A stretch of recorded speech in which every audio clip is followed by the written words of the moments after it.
"For Christmas, I want you gone," my dad said, like I was some guest who'd overstayed.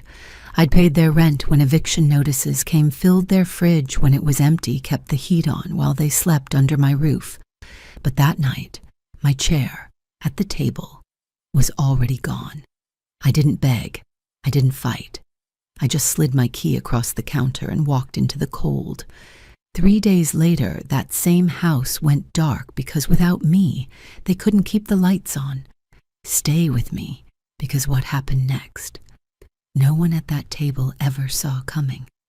And if you've ever been pushed out by the very people you helped, you might know exactly how this feels.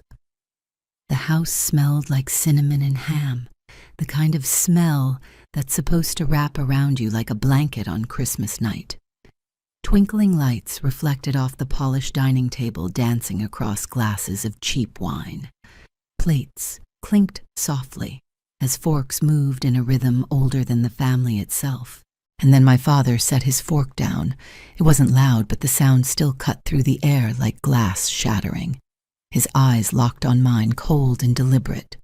He leaned back in his chair, lips curling into something that wasn't quite a smile. "Grace," he said, voice smooth and venomous this Christmas. "The only gift I want is for you to get out of this house." For a second, I thought I'd misheard him. The words were too sharp, too absurd, too cruel to have just been spoken in the middle of Christmas dinner. My mom let out this awkward, brittle laugh, the kind you use to cover something ugly. "Robert," she murmured, as if maybe it was a joke.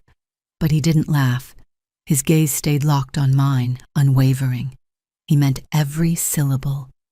Mia, my little sister, froze mid-bite. She's 16, all wide eyes and unshaped bravery.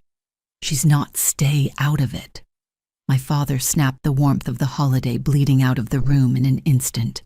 I set my fork down slowly, my heartbeat too loud in my ears. I could feel every muscle in my body tense, like my skin itself was bracing for impact. It was almost funny. Every string of lights in this house, every flicker of heat from the furnace, every bite of food on this table, I'd paid for it. The lights, the heat, the Wi-Fi mom streamed her shows on while Dad napped through the afternoons. Without me, this house wouldn't even have running water. And now, on Christmas night, I was the gift to be thrown away. I didn't speak.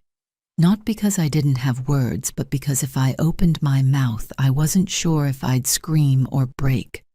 I could taste the salt of my own restraint. Dad leaned back further, looking almost relaxed, like finally saying it, finally getting rid of me was some kind of personal victory. "I've been thinking about this for a long time," he said. "You've overstayed your welcome." My mom shifted in her seat, eyes on her plate. No protest. No, don't talk to her that way. Nothing. Just silence. Like maybe she agreed. Mia's fork clinked against her plate as she set it down. "She's not a burden," she said softly, almost like a prayer. Dad's glare snapped to her, and she shrank back, staring at her hands. I inhaled slowly, holding the breath like it might keep me from exploding. Then I said the only word I could manage without shaking. "All right."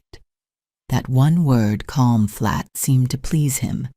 He smirked, picked his fork back up, and cut into his slice of ham like nothing had happened. My mom started eating again, 2 small mechanical bites. No one looked at me. I stood, picked up my plate, and carried it to the sink. My legs felt like they belonged to someone else, someone heavier, someone who'd been walking in the snow for days.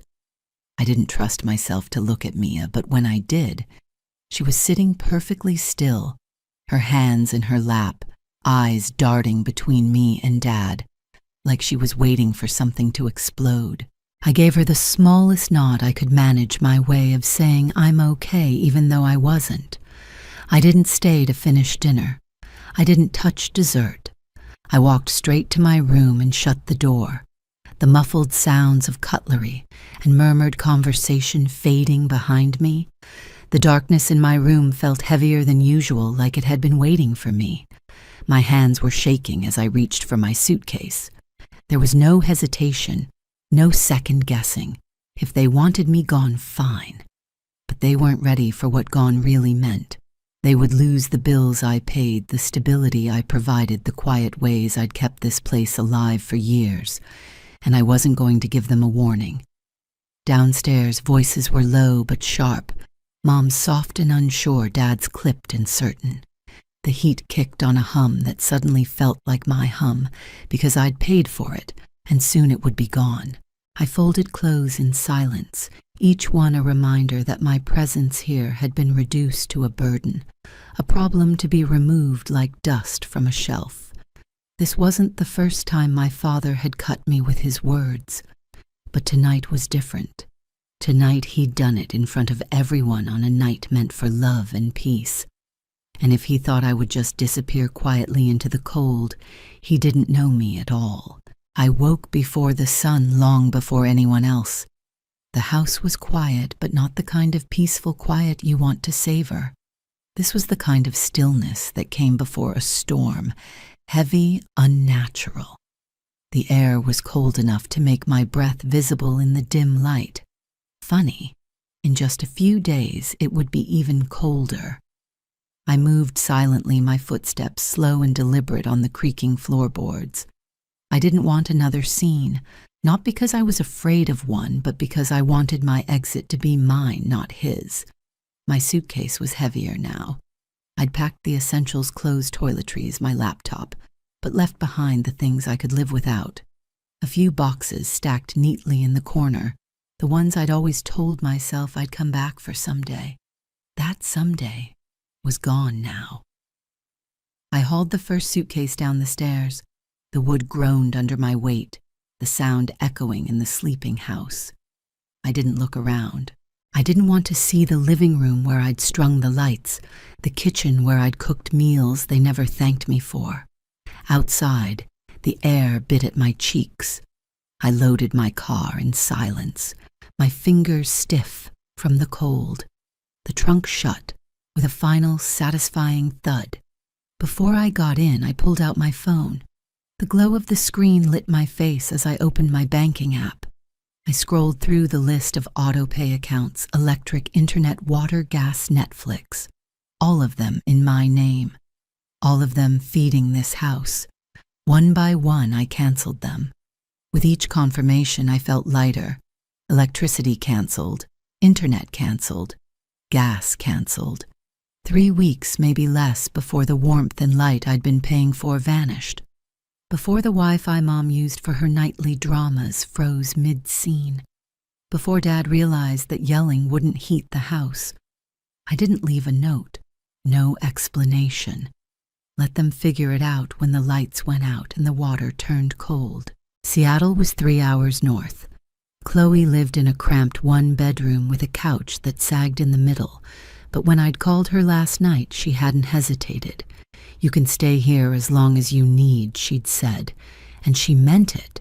That alone made her place warmer than this house had been in years. The drive was quiet.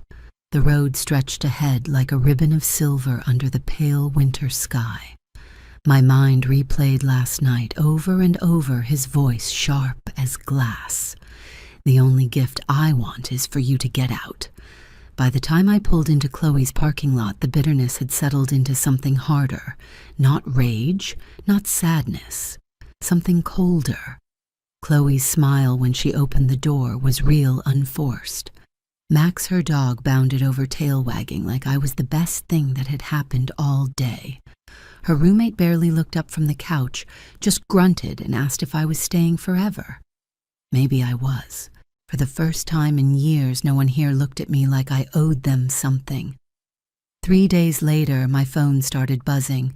7 missed calls from Mom, 2 from Dad, shocking considering he almost never called unless he wanted something. I ignored them all. Then Mia's name lit up my screen. "They're freaking out. The power's been cut off." I couldn't help it, a grin spread across my face. They really thought the bills would just pay themselves. Another message, Dad's losing it. He says, "You did something to the house." I could picture it perfectly. Dad stomping around in the dark, his voice bouncing off cold walls, Mom crying over the Wi-Fi being gone. An hour later, Mom called again. This time I answered. Grace, she said, voice shaky. We don't know what happened. The power's out, the internet's down the water, I didn't pay, I said flatly. Silence. Then you paid for these, I almost laughed. Who else did you think was paying for them? She hesitated. Your father said, and stopped herself. I already knew what he'd said, that everything would be fine without me, that the house would somehow run itself like magic.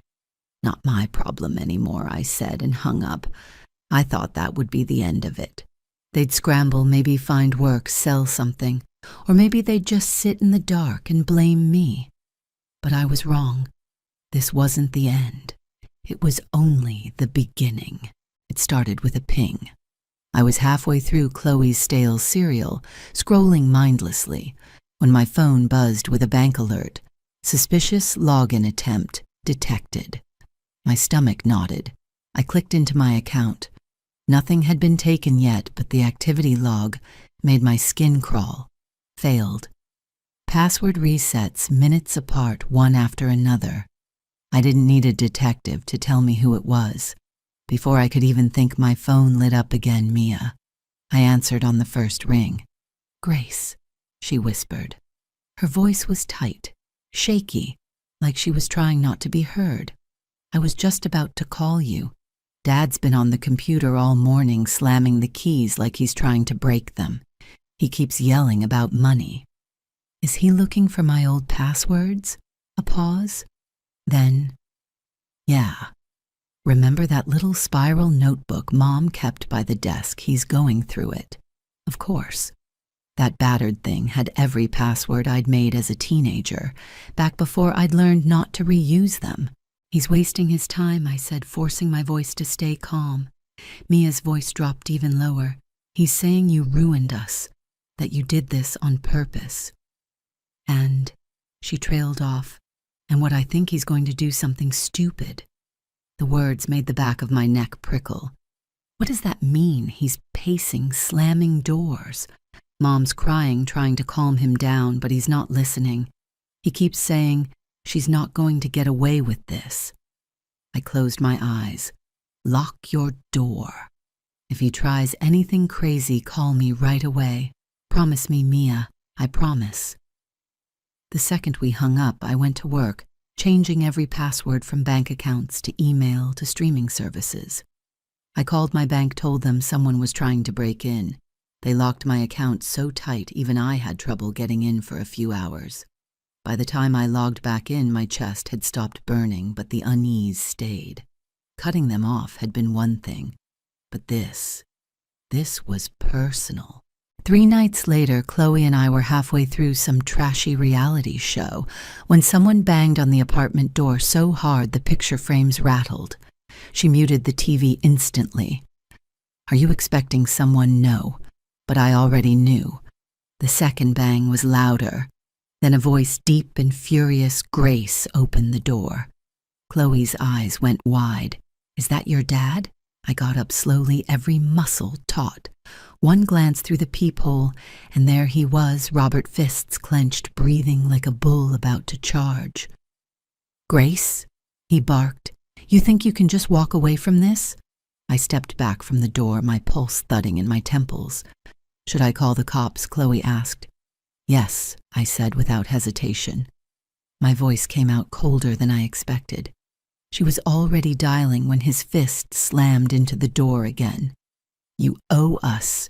You don't get to run off and leave us to starve. Chloe gave the dispatcher our address. 2 minutes later, faint sirens cut through his shouting. The pounding stopped. I heard footsteps shifting in the hallway, then a calm knock.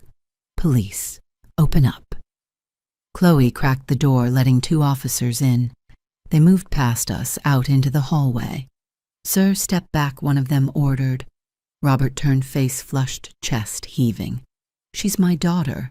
She thinks she can ruin us. Sir, you need to leave the property, the officer said, firm but even. Robert's eyes slid over their shoulders, locking onto mine. Pure hatred. You did this." I didn't flinch. The officers cuffed him right there in the hallway. His voice echoed off the walls as they led him away. "You'll regret this, Grace." When the door shut, the silence was heavy. Chloe looked at me like she was seeing me for the first time. "Holy crap," she breathed. That was intense. I let out a slow breath, the air feeling thicker than it should. "It's not over," I said quietly. And I was right. It didn't even take a week before the next hit came. Mia's text lit up my phone while I was making coffee in Chloe's cramped kitchen. "Mom's selling your stuff." I froze mug halfway to the counter. "What stuff?" I typed back. Her reply came fast. "Your laptop, your old camera, even your car." I actually laughed at first. "My car's here," I wrote, then paused. The space in Chloe's lot where I'd parked 2 days ago, empty. 15 minutes later, I was back on the highway to Portland, my hands gripping the steering wheel hard enough to ache. When I pulled into my parents' driveway, my stomach dropped. My car was there, driver's seat pushed back, glove compartment hanging open, gas tank nearly empty. Before I could step out, the front door swung open. Susan stood there, arms crossed like she'd been rehearsing. "You called the cops on your father," she snapped. "You stole my car," I shot back. She scoffed. "It was just sitting there. You weren't using it." "It's my car, Mom. How did you even get it?" Her eyes flickered just enough for me to know she'd used the spare key I'd stupidly left behind. "Give me the key," I said, my voice low. She didn't move. "If you don't, I'll call the police again." Her jaw tightened. Without a word, she turned, disappeared inside. A minute later, she came back, tossing the key at my chest. It bounced off, landing in the grass. "Happy now?" she hissed. "No," I said flatly, stepping past her into the house. Mia was in the hallway. Pale. "She took your laptop," she whispered. "Pawned it." I closed my eyes, counted to 3. When I opened them, my phone was already in my hand. Susan's head snapped toward me. "Don't you dare." "Yes, I'd like to report stolen property," I told the dispatcher, never breaking eye contact with her. The color drained from her face. "You can't do this to me. I'm your mother." "You already did it to yourself," I said. When the officers arrived, I handed them Mia's statement, my proof of purchase, and told them exactly which pawn shop to check. They led Susan outside in handcuffs, while neighbors peeked from behind curtains.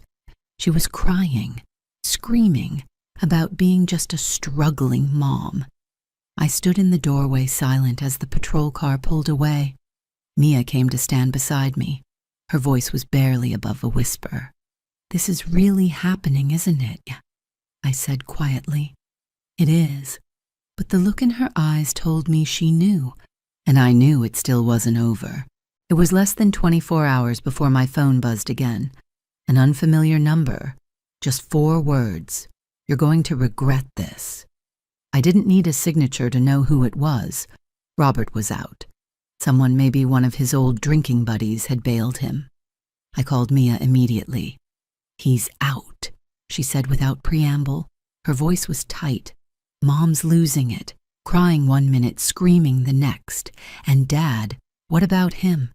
He said he's coming for you." I didn't waste time. "Stay inside. Lock your door. Call me if anything happens." Then I drove straight back to the house. 2 patrol cars were already there, the same officers from yesterday, finishing paperwork on Susan's arrest. I walked up to them. "Can I go in and get the rest of my things?" One nodded. "As long as your sister's okay with it." Mia was already at the stairs. "Let's make it quick."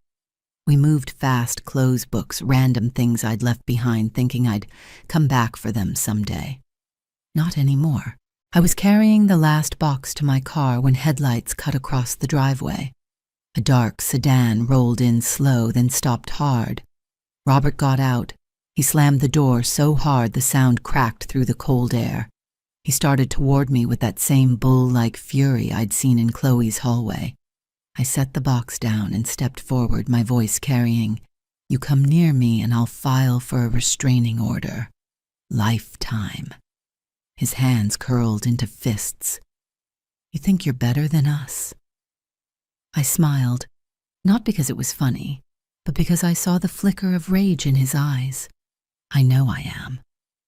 For a moment I thought he'd swing at me right there in front of the cops, but one of the officers stepped forward. "Sir, you need to leave the premises." Robert's jaw flexed, but he turned back toward his car, muttering curses.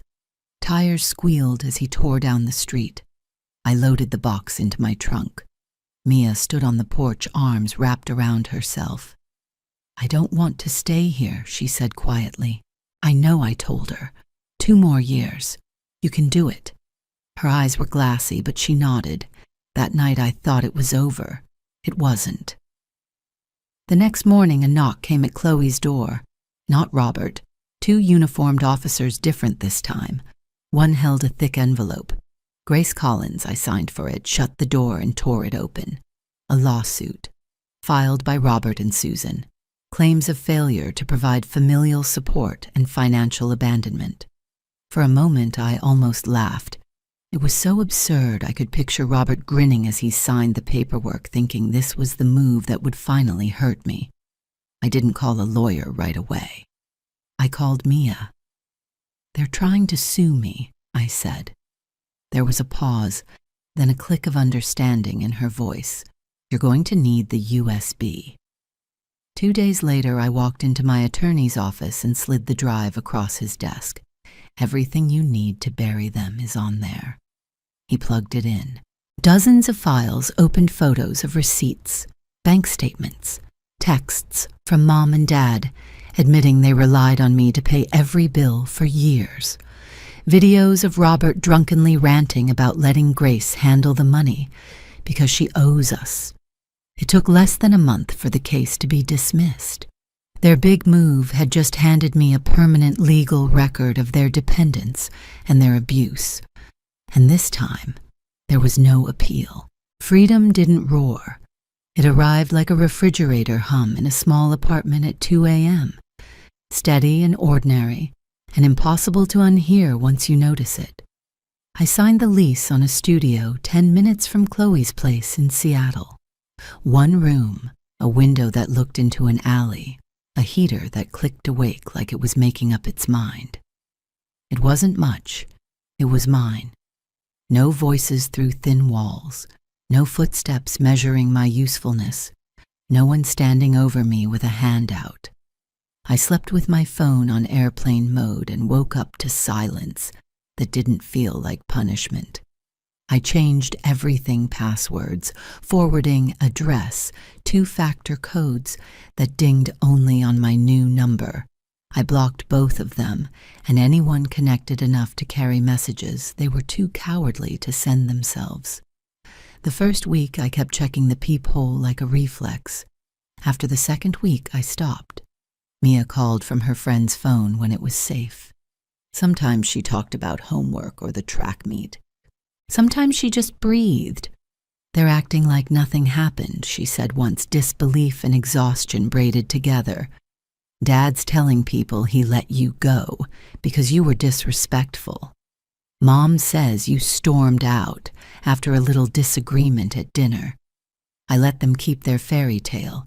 If it helped them swallow the dark, let them pretend they weren't the ones who shut off the lights." Winter melted into a gray early spring. I took a second shift that wasn't glamorous, and a freelance thing that was numbers I could tame, budgets that balanced columns, that made sense because I made them make sense. I watched my checking account stabilize the way a heartbeat steadies. After a long sprint, I started buying the good coffee. I put a plant on the windowsill and dared it to live. And then, like the calendar had been holding its breath, Mia turned 18. She did it the day after her birthday, before they'd finished the leftover cake. 2 duffel bags, the little savings she'd hidden in a tampon box behind the bathroom pipes, her birth certificate folded into a Ziploc. She texted me from the curb, "Leaving now." I was already on I-5, half crying, half laughing, my hands tight on the wheel. She moved into a dorm that smelled like old carpet and new chances. I bought her a second-hand laptop and a comforter she picked because it looked like sunrise. We sat on the floor between boxes and ate takeout with plastic forks, and when I hugged her, she laughed into my shoulder, the way she did when she was 5, and the world was simple. "You're free," I said. I meant it like a blessing. I meant it like a promise to the little girl who used to slip notes under my door that said, "Are you okay, Robert and Susan didn't fall?" They slid. It's slower that way, which feels fairer. They kept the house through spring by pretending the mail wasn't real, by choosing the envelopes that didn't make their stomachs hurt. When the bank finally stopped being polite, there were signs on the lawn, and strangers walking through rooms I had vacuumed 1,000 times. They lasted 3 months in a cousin's rental and 4.5 basement that smelled like wet concrete. Mia sent me one picture from far away peeling paint a mattress on the floor, a dish rack with 2 chipped plates. She captioned it, "They said you were the reason for everything. Then they realized you were the reason anything worked at all." They tried to contact me around then. A Facebook message from an account with no photo, "Can we talk?" An envelope with no return address that felt heavy with apology and light with responsibility. A text from an unknown number that began with, "We're family," and ended with, "You owe us." I let them float away unopened, unsaved, unanswered. There is a difference between silence and surrender. Mine was a choice. Sometimes, when the city was loud and my apartment small, I thought about the lawsuit that backfired and wondered if that was the last story they'd tell about me in rooms I would never enter. She ruined us. I imagined the pause after the soft correction that came, whether they said it out loud or not. We were already ruined. She stopped paying the bill for the ruin. Mia came up on weekends. We learned the shape of a family that doesn't hurt. We bought groceries we liked and didn't justify them to anyone. On Sundays, we walked dogs at a shelter and gave them names that sounded like second chances. She studied. I worked. We stacked small, decent days like bricks and watched a life appear where there hadn't been one.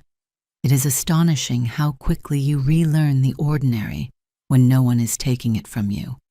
The first Christmas, after everything, I left the lights in their box.